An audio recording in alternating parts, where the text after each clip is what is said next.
We the people, in order to form a more perfect union.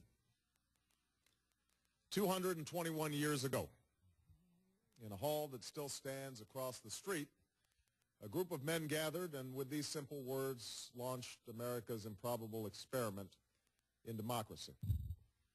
Farmers and scholars, statesmen and patriots who had traveled across the ocean to escape tyranny and persecution finally made real their Declaration of Independence at a Philadelphia convention that lasted through the spring of 1787.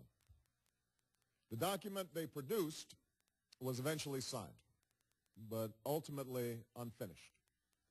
It was stained by this nation's original sin of slavery, a question that divided the colonies and brought the convention to a stalemate until the founders chose to allow the slave trade to continue for at least 20 more years and to leave any final resolution to future generations.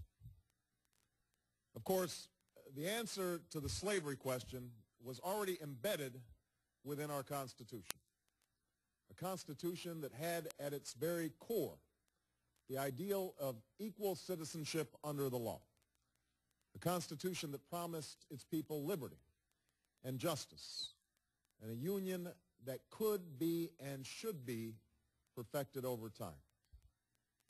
And yet words on a parchment would not be enough to deliver slaves from bondage, or provide men and women of every color and creed their full rights and obligations as citizens of the United States.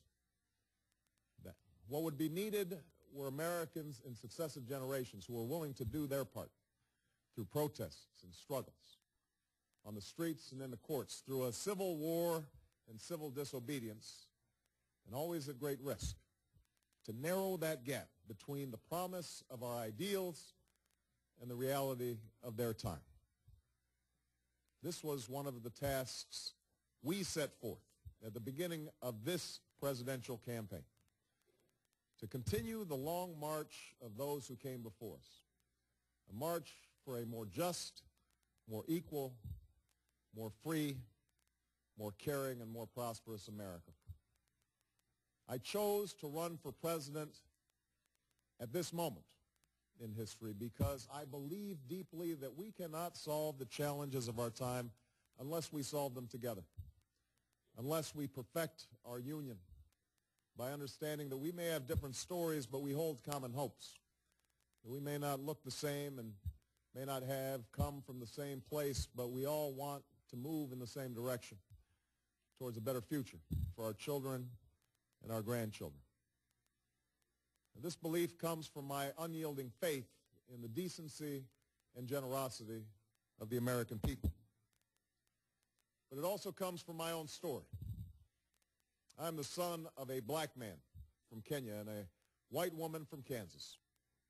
I was raised with the help of a white grandfather who survived a depression to serve in Patton's army during World War II, and a white grandmother who worked on a bomber assembly line at Fort Leavenworth while he was overseas. I've gone to some of the best schools in America, and I've lived in one of the world's poorest nations. I am married to a black American who carries within her the blood of slaves and slave owners, an inheritance we pass on to our two precious daughters. I have brothers, sisters, nieces, nephews, uncles, and cousins of every race and every hue scattered across 3 continents. And for as long as I live, I will never forget that in no other country on earth is my story even possible. It's a story that hasn't made me the most conventional of candidates, but it is a story that has seared into my genetic makeup the idea that this nation is more than the sum of its parts, that out of many, we are truly one. Now, throughout the first year of this campaign, against all predictions to the contrary, we saw how hungry the American people were for this message of unity. Despite the temptation to view my candidacy through a purely racial lens, we won commanding victories in states with some of the whitest populations in the country. In South Carolina, where the Confederate flag still flies, we We built a powerful coalition of African Americans and white Americans. This is not to say that race has not been an issue in this campaign. At various stages in the campaign, some commentators have deemed me either too black or not black enough. We saw racial tensions bubble to the surface during the week before the South Carolina primary. The press has scoured every single exit poll for the latest evidence of racial polarization, not just in terms of white and black, but black and brown as well. And yet, it's only been in the last couple of weeks that the discussion of race in this campaign has taken a particularly divisive turn. On one end of the spectrum, we've heard the implication that my candidacy is somehow an exercise in affirmative action that is based solely on the desire of wild and wide-eyed liberals to purchase racial reconciliation on the cheap. On the other end, we've heard my former pastor, Jeremiah Wright, use incendiary language to express views that have the potential not only to widen the racial divide, but views that denigrate both the greatness and the goodness of our nation, and that rightly offend white and black alike. I have already condemned, in unequivocal terms, the statements of Reverend Wright that have caused such controversy and, in some cases, pain. For some, nagging questions remain. Did I know him to be an occasionally fierce critic of American domestic and foreign policy? Of course. Did I ever hear him make remarks that could be considered controversial while I sat in the church? Yes. Did I strongly disagree with many of his political views? Absolutely. Just as I'm sure many of you have heard remarks from your pastors, priests, or rabbis with which you strongly disagree. But the remarks that have caused this recent firestorm weren't simply controversial. They weren't simply a religious leader's efforts to speak out against perceived injustice.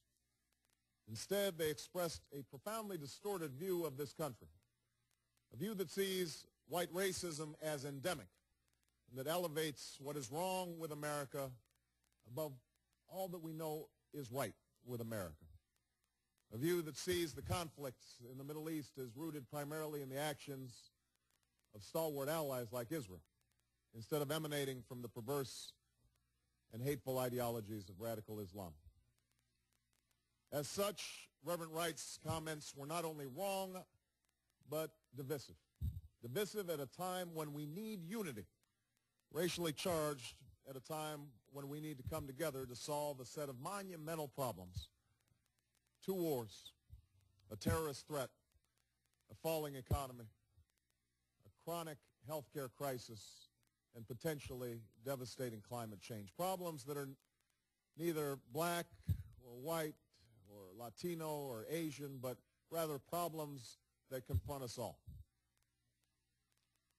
Given my background, my politics, and my professed values and ideals, there will no doubt be those for whom my statements of condemnation are not enough. Why associate myself with Reverend Wright in the first place, they may ask? Why not join another church? And I confess that if all that I knew of Reverend Wright were the snippets of those sermons that have run in an endless loop on the television sets and YouTube, if Trinity United Church of Christ conformed to the caricatures being peddled by some commentators, there is no doubt that I would react in much the same way. But the truth is, that isn't all that I know of the man. The man I met more than 20 years ago is a man who helped introduce me to my Christian faith, a man who spoke to me about our obligations to love one another, to care for the sick, and lift up the poor. He is a man who served his country as a United States Marine and who has studied and lectured at some of the finest universities and seminaries in the country, and who over 30 years has led a church that serves the community by doing God's work here on earth, by housing the homeless, ministering to the needy, providing daycare services and scholarships and prison ministries, and reaching out to those suffering from HIV/AIDS.